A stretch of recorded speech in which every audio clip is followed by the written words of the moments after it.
Okay guys, so ഇനി നമുക്ക് ബാക്കി നോക്കിയാലോ. അടുത്തതോ നമ്മൾ ഫിനാൻഷ്യൽ അസറ്റ്സ് ഓൾമോസ്റ്റ് കംപ്ലീറ്റ് ആയി. ഇനി അതിൻ്റെ ഇമ്പയർമെന്റ് ഓഫ് ഫിനാൻഷ്യൽ അസറ്റ്സ്. എന്താണ് ഇമ്പയർമെന്റ് ഓഫ് ഫിനാൻഷ്യൽ അസറ്റ്സ് എന്ന് പറഞ്ഞു കഴിഞ്ഞാൽ, ഇപ്പം നമ്മളൊരു ലോൺ ഒരാൾക്ക് കൊടുത്തു എന്ന് പറഞ്ഞു കഴിഞ്ഞാൽ നമ്മളാണ് അവിടെ ലോൺ കൊടുക്കുന്ന ആള്, അല്ലേ? So that's in financial asset. Loan given it's in financial asset. ഈ കൊടുത്ത ലോൺ തിരിച്ചു കിട്ടാം, കിട്ടാണ്ടിരിക്കാം. ശരിയാണോ? ഓക്കെ. അപ്പോൾ ഡെപ്റ്റേഴ്സ് നിങ്ങൾ F3-ലൊക്കെ പഠിച്ച സമയത്ത് നിങ്ങളൊരു കാര്യം പഠിച്ചിട്ടുണ്ടാവും, provision for bad ഡെപ്റ്റ്, provision for bad ഡെപ്റ്റ് or allowance for doubtful debts, അല്ല എന്താ ഇതിനൊക്കെ അർത്ഥം? നിങ്ങൾക്ക് അറിയാണ്, നിങ്ങൾക്ക് തോന്നുകയാണ് ഫ്യൂച്ചറിൽ ഈ ഒരു അമൗണ്ട്, ഇപ്പൊ നിങ്ങൾ 1,00,000 രൂപ ലോൺ കൊടുത്തു, 1,00,000 രൂപയുടെ സാധനം വിറ്റു, അല്ലെങ്കിൽ 1,00,000 രൂപ ലോൺ കൊടുത്തു, ചിലപ്പോൾ 90,000 രൂപയെ കിട്ടുള്ളൂ എന്ന് തോന്നുകയാണെങ്കിൽ നിങ്ങൾ എന്ത് ചെയ്യും? 10,000 രൂപയുടെ അലവൻസ് പ്രൊവൈഡ് ചെയ്യും. ശരിയാണോ? ഓക്കെ, 10,000 രൂപയുടെ അലവൻസ് പ്രൊവൈഡ് ചെയ്യും. അതുപോലെ തന്നെയാണ് ഫിനാൻഷ്യൽ അസറ്റ്സിനും നമ്മൾ എന്ത് പ്രൊവൈഡ് ചെയ്യണം? അലവൻസ് പ്രൊവൈഡ് ചെയ്യണം. ഓക്കെ. സോ ഇതിൽ കുറച്ച് ടേംസ് ഉണ്ട്, ജസ്റ്റ് ഒന്ന് നോക്കാം. പാസ്റ്റ് ഡ്യൂ എന്ന് പറഞ്ഞു കഴിഞ്ഞാൽ അടയ്ക്കേണ്ട ടൈം കഴിഞ്ഞിട്ടുണ്ട്, ഓക്കെ, പക്ഷേ കിട്ടിയിട്ടില്ല. ഓക്കെ, ജസ്റ്റ് എക്സാമ്പിൾ, നിങ്ങൾ ഇന്ന് എത്രാം തീയതിയാ? 29/10/2024 കിട്ടേണ്ട ഒരു എമൗണ്ട്. പക്ഷെ അത് 30-ാം തീയതിയാണ്, ഇന്ന് 30/10/24 പക്ഷെ കിട്ടിയിട്ടില്ല. അങ്ങനെയാണെങ്കിൽ അതിനർത്ഥം ഇതെന്താണ്? പാസ്റ്റ് ഡ്യൂ ആണ്, കിട്ടിയിട്ടില്ല. Impairment gain or loss. Impairment gain or loss എന്ന് പറഞ്ഞാൽ, ഇമ്പയർമെന്റ് നിങ്ങൾ ചാപ്റ്റർ പഠിച്ചിട്ടുണ്ടല്ലോ, അതിൽ ഇമ്പയർമെന്റ് ഗെയിൻ ഓർ ലോസ് ഉണ്ടല്ലോ. അത് ഇമ്പയർമെന്റ് ആകുമ്പോൾ വരുന്ന നമ്മൾ പ്രതീക്ഷിക്കുന്ന എത്രയായിരിക്കും, പക്ഷേ അതിന് മുന്നേ, അതായത് നിങ്ങൾ ഇമ്പയർമെന്റ് പ്രതീക്ഷ ഒരു 10,000 ആയിരിക്കും, പക്ഷേ 8,000 ഇമ്പയർമെന്റ്, അപ്പോൾ ഒരു ഗെയിൻ വരും, അല്ലെ? അല്ലെങ്കിൽ ക്യാരിങ് എമൗണ്ടിനേക്കാൾ കൂടുതലാണ് ഗെയിൻ. റിവാലുഷൻ സർപ്ലസ് ഒക്കെ പഠിച്ചിട്ടുണ്ടല്ലോ. ഓക്കെ. And credit loss. എന്താ ക്രെഡിറ്റ് ലോസ് എന്ന് പറയുന്നത്? ക്രെഡിറ്റ് ലോസ് എന്ന് പറയുന്നത്, ഇപ്പോൾ നിങ്ങൾക്ക് കിട്ടാനുള്ളത് 1,00,000 രൂപയാണ്, പക്ഷെ നിങ്ങൾ എക്സ്പെക്ട് ചെയ്യുന്നത് നിങ്ങൾക്ക് 90,000 രൂപയെ കിട്ടുള്ളൂ എന്നുള്ളതാണ്. ദാറ്റ് ഈസ് ആ 10,000 എന്താണ്? എക്സ്പെക്റ്റഡ് ലോസ് എന്ന് വിളിക്കാം. Okay. And life time expected credit losses ഉണ്ട്, 12-month എക്സ്പെക്റ്റഡ് ക്രെഡിറ്റ് ലോസസ് ഉണ്ട്. അതായത് ഒരു expected life time expected credit loss എന്ന് പറഞ്ഞു കഴിഞ്ഞാൽ, ഒരു ലോണിന്റെ പീരീഡ് എന്ന് പറയുന്നത് 5 years ആണ്. സോ ആ 5 yearsൽ ടോട്ടലായിട്ട് എത്ര ക്രെഡിറ്റ് ലോസ് വരും എന്നുള്ളതാണ് ലൈഫ് ടൈം. 12 month എന്ന് പറഞ്ഞു കഴിഞ്ഞാൽ ഈ ലോണിന്റെ നെക്സ്റ്റ് 12 month അല്ലെങ്കിൽ 1 yearൽ എത്ര ക്രെഡിറ്റ് ലോസ് വരും എന്നുള്ളതാണ്. ഓക്കെ ആണോ? ആൻഡ് ലോസ് അലവൻസ് എന്ന് പറയുന്നത് നമുക്ക് 3 തരത്തിൽ റെക്കഗ്നൈസ് ചെയ്യാൻ പറ്റും. ഓക്കെ, ഇത് allowance for expected credit loss. നമുക്ക് financial asset fair value through OCIയിൽ വരാം ലോസ് അലവൻസ്, റിസീവബിൾസിൽ വരാം, അതുപോലെ തന്നെ കോൺട്രാക്ട് അസെറ്റിൽ. ഇതിലെല്ലാം നമുക്ക് എന്ത് വരാൻ സാധ്യതയുണ്ട്? ലോസ് അലവൻസ് അല്ലെങ്കിൽ ലോസ് വരാനുള്ള സാധ്യത ഉണ്ട്. Okay. So what is loss allowance?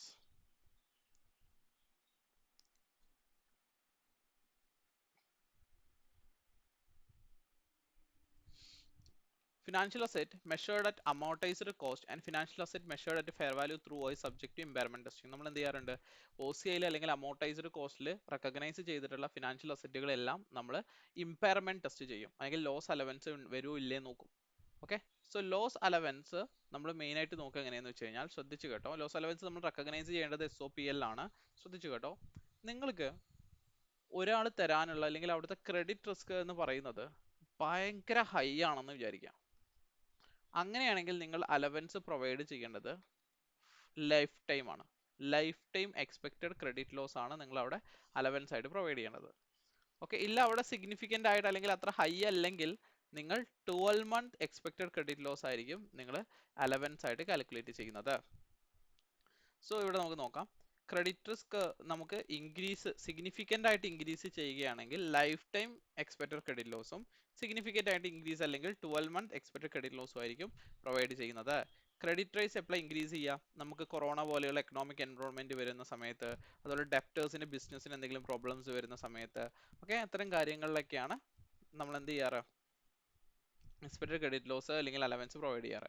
ഇനി asset more than 30 days past due is an indicator that life time expected credit loss should be recognised. അതായത് മോർ ദാൻ 30 days ആണ് ഒരാൾ തരാനുള്ള ക്യാഷ്, അല്ലെങ്കിൽ ഒരാൾ തരാനുണ്ട്, മോർ ദാൻ 30 days ആയിട്ട് തന്നിട്ടില്ല. So അവിടെ ഒരു life time expected credit loss നമുക്ക് പ്രതീക്ഷിക്കാം. Got it? അല്ലെങ്കിൽ അവിടെ എന്തുണ്ടായിരിക്കണം? റീസണബിൾ ആൻഡ് സപ്പോർട്ടബിൾ ഇൻഫർമേഷൻ ഉണ്ടായിരിക്കണം, ഇത് സിഗ്നിഫിക്കൻ്റ് അല്ല എന്നുള്ളത്. സോ ഞാൻ ജസ്റ്റ് ഒരു എക്സാമ്പിൾ കാണിച്ചു തരാം. സോ നിങ്ങൾ ഒരു 4 ലക്ഷം രൂപയുടെ ലോൺ ഒരാൾക്ക് പ്രൊവൈഡ് ചെയ്യുന്നു. രണ്ട് കണ്ടീഷൻസ് ആണുള്ളത്. ഒന്നാമത്തത് ഇയാളുടെ ക്രെഡിറ്റ് റിസ്ക് ഭയങ്കരമായിട്ട്, ക്രെഡിറ്റ് റിസ്ക് ഈസ് ഓക്കെ, അല്ലെങ്കിൽ വേണം ഇങ്ങനെ പറയാം, 4 ലക്ഷം പ്രൊവൈഡ് ചെയ്തു. സോ ഇയാൾ ഏകദേശം 40 ദിവസമായി, എത്ര ദിവസം? 40 ദിവസമായിട്ടും ക്യാഷ് തന്നിട്ടില്ല. തരേണ്ട ഡേറ്റിൽ നിന്ന് 40 ദിവസം കഴിഞ്ഞിട്ടും ക്യാഷ് തന്നിട്ടില്ല. സോ ഇതിനർത്ഥം ഡിഫോൾട്ട് ആയിട്ട് എന്താണ്, ഇയാളുടെ ക്രെഡിറ്റ് റിസ്ക് സിഗ്നിഫിക്കൻ്റ് ആയിട്ട് ഇൻക്രീസ് ആയിട്ടുണ്ട്. അതുകൊണ്ട് തന്നെ 12 month expected life time expected credit loss എന്ത് ചെയ്യണം? പ്രൊവൈഡ് ചെയ്യണം. Life time expected credit loss provide ചെയ്യണം. That is 1 lakh. Okay, life time credit loss 1 lakh ആണ്. ജസ്റ്റ് ഞാൻ അസ്യൂം ചെയ്ത ഫിഗർ ആണ് 1 lakh എന്ന് പറയുന്നത്. അപ്പോൾ നിങ്ങൾ എന്ത് ചെയ്യും? ഇപ്പോൾ ആൾറെഡി 4 ലക്ഷത്തിന്റെ ഇത് നിങ്ങളുടെ കയ്യിലുണ്ട് അല്ലേ? സോ ആ ടൈമിൽ നിങ്ങൾ എന്തായിരിക്കും റെക്കഗ്നൈസ് ചെയ്തിട്ടുണ്ടാവുക? Debit financial asset, credit cash, അല്ലെങ്കിൽ ക്യാഷ് കൊടുത്തിട്ടുണ്ടാവും. ഇനി നിങ്ങൾ എന്ത് ചെയ്യും? ഇവിടെ എക്സ്പെക്റ്റഡ് ക്രെഡിറ്റ് ലോസ് പ്രൊവൈഡ് ചെയ്യണം. എങ്ങനെ പ്രൊവൈഡ് ചെയ്യും? Credit financial asset 1 lakh, debit expected credit loss or allowance for credit loss 1 lakh. അങ്ങനെ നമ്മുടെ ഡെബിറ്റ്, നമ്മുടെ ആ ഒരു ഫിനാൻഷ്യൽ അസെറ്റ് എത്രയായിട്ട് കുറയും? 3 lakh ആയിട്ട് കുറയും. ഇനി അവിടെ ഒരു കണ്ടീഷൻ പറയാണ്, മോർ ദാൻ 40 days ആയി അയാൾ ക്യാഷ് തരാനായിട്ട്, പക്ഷേ അയാളുടെ റിസ്ക് സിഗ്നിഫിക്കൻ്റ് ആയിട്ട് ഇൻക്രീസ് ആയിട്ടില്ല, നോട്ട് ഇൻക്രീസ്ഡ് സിഗ്നിഫിക്കൻ്റ്ലി എന്നാണെങ്കിൽ നമ്മൾ എന്താ എടുക്കുക? അലവൻസ് ആയിട്ട് എന്താ എടുക്കുക? 12 month എക്സ്പെക്റ്റഡ് ക്രെഡിറ്റ് ലോസ് ആണ് എടുക്കേണ്ടത്. 12 month എക്സ്പെക്റ്റഡ് ക്രെഡിറ്റ് ലോസ് ഇപ്പോൾ ഒരു 5000 ആണെങ്കിൽ നമ്മൾ ആ 5000 ആയിരിക്കും റെഡ്യൂസ് ചെയ്യുന്നത്. So debit financial asset, debit allowance 5000, credit financial asset 5000. Clear ആണോ? ഇനി ട്രേഡ് റിസീവബിൾസിന്റെ കേസിൽ നമ്മൾ ഈ ഒരു അലവൻസ് കാൽക്കുലേറ്റ് ചെയ്യാൻ വേണ്ടി യൂസ് ചെയ്യുന്ന ഒരു മെത്തേഡാണ് പ്രൊവിഷൻ മാട്രിക്സ് എന്ന് പറയുന്നത്. ഇതൊന്നും എക്സാമിനബിൾ അല്ല കേട്ടോ, ജസ്റ്റ് ഞാൻ തിയറി പറയുന്നു എന്നുള്ളേ. പ്രൊവിഷൻ മാട്രിക്സ് ഒന്നും എക്സാമിനബിൾ അല്ല.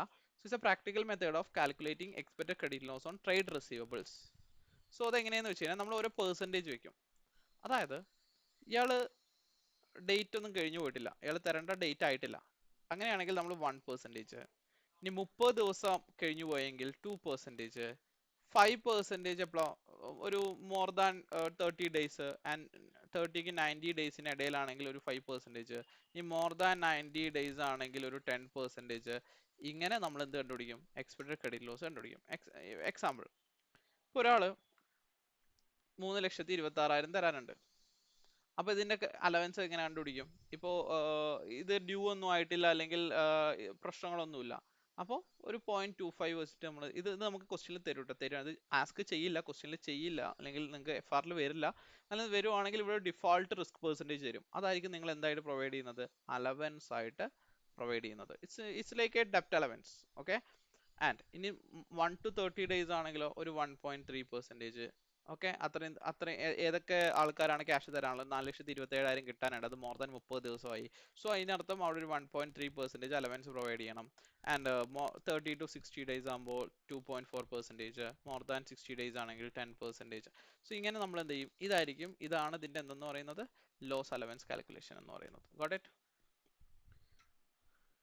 സോ നിങ്ങൾക്ക് ഇമ്പയർമെന്റ് ലോസ് ഉണ്ടെങ്കിൽ ഡയറക്റ്റ് തരും. ഡയറക്റ്റ് തരുവാണെങ്കിൽ അത് എവിടെ റെക്കഗ്നൈസ് ചെയ്യേണ്ടത്? ഇമ്പയർമെന്റ് ലോസ് എവിടെ റെക്കഗ്നൈസ് ചെയ്യേണ്ടത്? SOPL. ഇത് മനസ്സിലാക്കി വെക്കുക. ഓക്കെ, ക്ലിയർ ആണോ? പിന്നെ മുകളിലത്തെ കാര്യം, സിഗ്നിഫിക്കൻ്റ് ആണെങ്കിൽ 12 month, സിഗ്നിഫിക്കൻ്റ് ആണെങ്കിൽ ലൈഫ് ടൈം, സിഗ്നിഫിക്കൻ്റ് അല്ലെങ്കിൽ 12 month. ഓക്കെ ആണോ? ഓക്കെ, സോ ഇനി നമുക്ക് അടുത്ത വീഡിയോയിൽ ഫിനാൻഷ്യൽ ലാബിലിറ്റി നോക്കാം. കാരണം ഇതിന്റെ ഒരു തിയറി പാർട്ട് ആയിരുന്നു. ഓക്കെ, ഇനി നമുക്ക് അടുത്തത് ഫിനാൻഷ്യൽ ലാബിലിറ്റി അടുത്ത വീഡിയോയിൽ നോക്കാം കേട്ടോ.